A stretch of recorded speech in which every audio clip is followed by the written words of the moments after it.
Morning student, कैसे हैं आप लोग। हम पढ़ रहे थे लेसन नंबर 4 स्वतंत्रता व समानता। आगे के आज जितना हम कल पढ़ चुके थे उसके आगे का जो टॉपिक है आज हम उसको क्लियर करेंगे। उस टॉपिक को जो अधूरा कल रह गया था स्वतंत्रता की कुछ प्रमुख बाधाएं, आज उस टॉपिक को हम कंप्लीट करके यहाँ से आगे बढ़ेंगे। तो स्वतंत्रता की जो बाधाएं थी, देखिए स्वतंत्रता की बाधाएं, तो इनमें आप 4 बिंदु पढ़ चुके थे। अगला बिंदु आपके यहाँ पर आता है स्वतंत्रता के मार्ग में और भी बहुत सारी बाधाएं हैं जिनके माध्यम से राष्ट्र में अराजकता उत्पन्न होती है और लोग हिंसा तक करने को उतार हो जाते हैं, क्योंकि हमें अपनी स्वतंत्रताओं के बारे में खुद ही नहीं पता कि किस प्रकार से हमें स्वतंत्रताओं का प्रयोग करना है। तो यहाँ पर जो अगला बिंदु आपके आता है वो आपके आता है संविधान के प्रति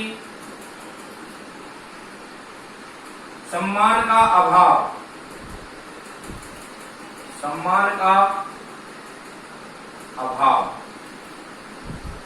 संविधान के प्रति सम्मान का अभाव, अर्थात जो संविधान है हमारा, उस संविधान के प्रति हमें प्रत्येक नागरिक को, प्रत्येक व्यक्ति को सम्मान की दृष्टि से उनको देखना चाहिए। किसी प्रकार से हमें खुद को की ओर से प्रयास ना हो कि हम किसी प्रकार से संविधान के नियमों का उल्लंघन करें। अर्थात संविधान में प्रदत्त जो बातें हैं, संविधान में दी गई जो बातें हैं, संविधान के द्वारा बताए गए जो नियम कानून है, उन नियम कानूनों को हम निश्चित रूप से हम देखें, उनको हम स्वीकार करें, उनका अनुसरण करें। अगर हम निश्चित रूप से जब उनका अनुसरण करेंगे तो निश्चित रूप से हम स्वतंत्रताओं के मार्ग की जो बाधाएं हैं वो स्वतः ही समाप्त कर देंगे। लेकिन अगर हम संविधान का ही सम्मान नहीं करेंगे, अगर हम संविधान का ही सम्मान नहीं करेंगे तो ऐसी स्थिति में निश्चित रूप से हमारे मार्ग में कई बाधाएं उत्पन्न होने वाली है। इसके बाद अगला बिंदु जो आता है आपके, अगला बिंदु है आपका कार्यपालिका। कार्यपालिका का स्वेच्छाचारी आचरण। स्वेच्छाचारी आचरण अर्थात जो कार्यपालिका होती है, सरकार होती है, कई बार क्या होता है कि वो भी अपने नियम कानूनों को भूल जाती है, अपने कर्तव्यों को भूल जाती है। राष्ट्रपति का क्या कर्तव्य है, क्या उसको करना चाहिए, ये इग्नोर करते हुए वो अपनी मनमर्जी एक तानाशाही वाला शासन प्रदान कर देती है। ऐसी स्थिति में भी हमारी स्वतंत्रताओं का हनन हो जाता है। तो हमें अपनी स्वतंत्रताओं का खुद को ध्यान रखना है। अगर सरकार भी अगर हमारे प्रति गलत कार्य कर रही है तो उसका हमें विरोध करना चाहिए और हमें बताना चाहिए कि संविधान में कौन सी बातें प्रदत्त है, संविधान में किन बातों को रखा गया है। जब तक हम इन बातों के प्रति जागरूक नहीं होंगे निश्चित रूप से हम अपनी स्वतंत्रताओं को स्वयं नहीं जान पाएंगे और प्राप्त नहीं कर पाएंगे। इसके बाद आता है राष्ट्र विरोधी तत्व व आतंकवाद।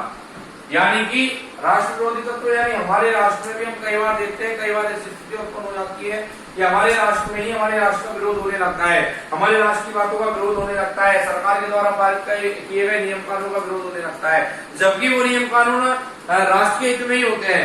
लेकिन राष्ट्र विरोधी तत्व जो होते हैं वो हमारे राष्ट्र के विकास को रोकने के लिए, राष्ट्र के की उन्नति को रोकने के लिए उनका विरोध करते हैं, उनके प्रति हिंसाओं को जन्म देते हैं। आतंकवाद का बढ़ावा, आतंकवाद जो है अर्थात आज बाहरी देशों के द्वारा, हमारे पड़ोसी मुल्कों के द्वारा भारत में जो आतंकी गतिविधियां संचालित होती हैं, उन आतंकी गतिविधियों के कारण भी हमारी स्वतंत्रताओं का हनन होता है। इसलिए हमें इस बात का विशेष रूप से ध्यान रखना चाहिए कि अगर हमें अपनी स्वतंत्रताओं को प्राप्त करना है, हमें अगर अपनी स्वतंत्रताओं के साथ जीवन यापन करना है तो इन सभी बाधाओं को दूर करना होगा। कुछ बाधाएं जो कल हमने पढ़ी थी और कुछ बाधाएं जो अभी आपको यहाँ पर बताई गई है।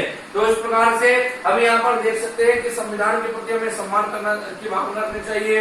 कार्यपालिका का स्वेच्छाचारी आचरण जो है वो नहीं होना चाहिए।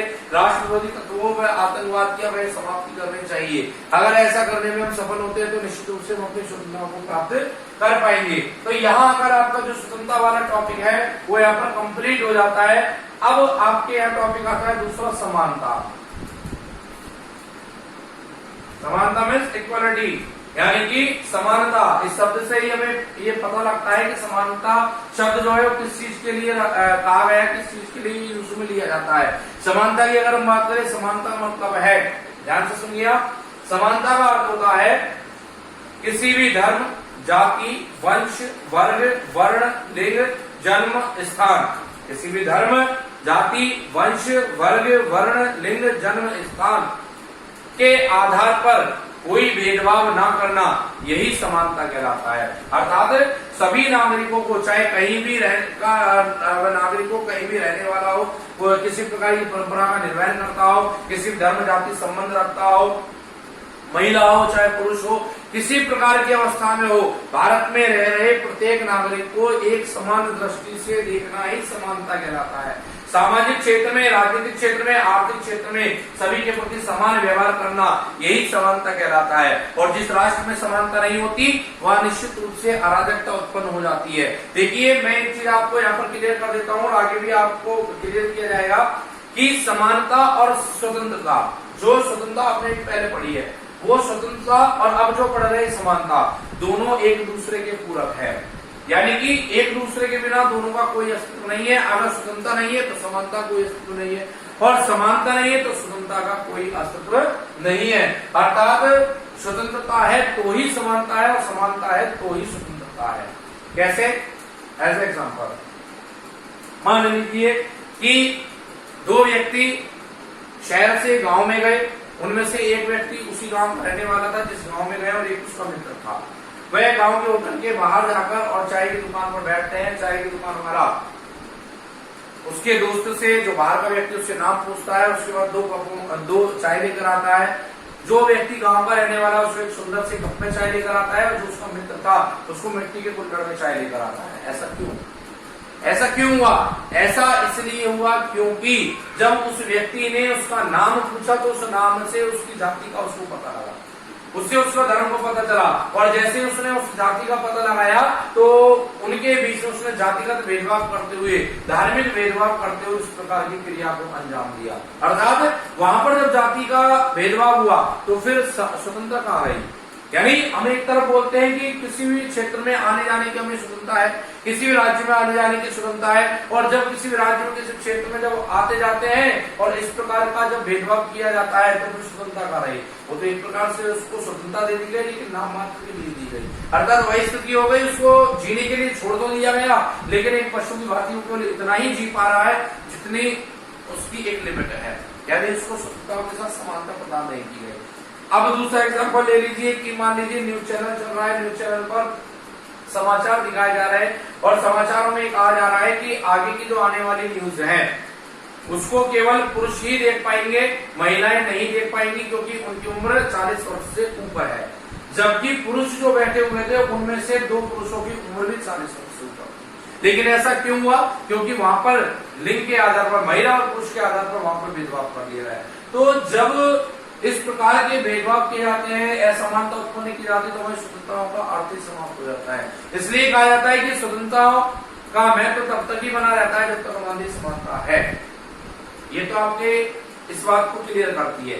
अब क्लियर करते हैं हम कि समानता है लेकिन स्वतंत्रता नहीं है, तो क्या मतलब निकलेगा? देखिए कि एक ही क्लास में सभी बच्चों को ये बोल दिया गया कि आपको कल 2 लेसन याद करके लाने हैं। समानता से बोला गया, किसी को ऐसा नहीं बोला तुमको एक करना है, तुमको कुछ नहीं करना। सभी को बोला गया 2 लेसन याद करना है, लेकिन उसके साथ में बोल दिया गया कि घर जाने के बाद जब आप लेसन याद करोगे तो उसके लिए किसी प्रकार की किताब, पासबुक, नोट्स आदि कॉपी का किसी का उपयोग नहीं करोगे। यानी समानता तो स्थापित कर दी वहां पर काम देकर, लेकिन उस काम को पूरा करने का जो तरीका था उसके लिए स्वतंत्रता नहीं की गई। इसलिए कहा जाता है कि अगर स्वतंत्रता नहीं है तो समानता का कोई अस्तित्व नहीं है, और समानता नहीं है तो स्वतंत्रता का भी कोई अस्तित्व नहीं है। अर्थात जो अभी आपको बोला था कि राजनीतिक क्षेत्र में, सामाजिक क्षेत्र में, आर्थिक क्षेत्र में सभी को समान रूप से अवसर प्रदान करना, किसी भी जाति, धर्म, वंश, वर्ग, वर्ण, लिंग, जन्म स्थान आदि के कोई आधार पर कोई भेदभाव न करना, यही हमारी समानता कहलाती है। यही समानता है, उसी के माध्यम से राष्ट्र आगे बढ़ सकता है। अगर हम किसी प्रकार की कोई भेदभाव हमारे राष्ट्र में उत्पन्न करेंगे, नागरिकों के प्रति, एक ही जगह पर रहने वाले लोगों के प्रति अगर समान व्यवहार करेंगे, तो निश्चित रूप से हमारे राष्ट्र के विकास में बाधाएं उत्पन्न होने लगेंगी। जैसे आपने स्वतंत्रता के मार्ग में बाधाएं देखी थी, ठीक उसी प्रकार से समानता के मार्ग में अगर बाधाएं उत्पन्न होंगी तो निश्चित रूप से हमारा राष्ट्र जो है वो विकास नहीं कर पाएगा। अब देखिए यहाँ पर अगर हम बात करें समानता के आधारभूत तत्व, तो समानता के भी बहुत से आधारभूत तत्व होते हैं जिसके आधार पर समानता स्थापित की जाती है। आधारभूत तत्वों की अगर हम बात करें तो आधारभूत तत्व होता है कि समान लोगों के साथ समान व्यवहार किया जाए, समान लोगों के साथ समान व्यवहार किया जाए, अर्थात एक जगह पर रहने वाले या एक स्थान पर रहने वाले जो लोग हैं उनके प्रति समान व्यवहार होना चाहिए, उनके बीच में कोई भेदभाव नहीं होना चाहिए। दूसरी बात आती है कि समान लोगों को समान रूप से अवसर प्रदान किए जाने चाहिए, अर्थात किसी भी कार्य को करने के लिए अगर एक व्यक्ति को 3 बार अवसर दिया जा रहा है तो दूसरे व्यक्ति को भी 3 बार ही अवसर दिया जाना चाहिए, उससे कम या उससे ज्यादा अवसर देना उसके साथ असमानता है, उसके साथ भेदभाव करना होता है।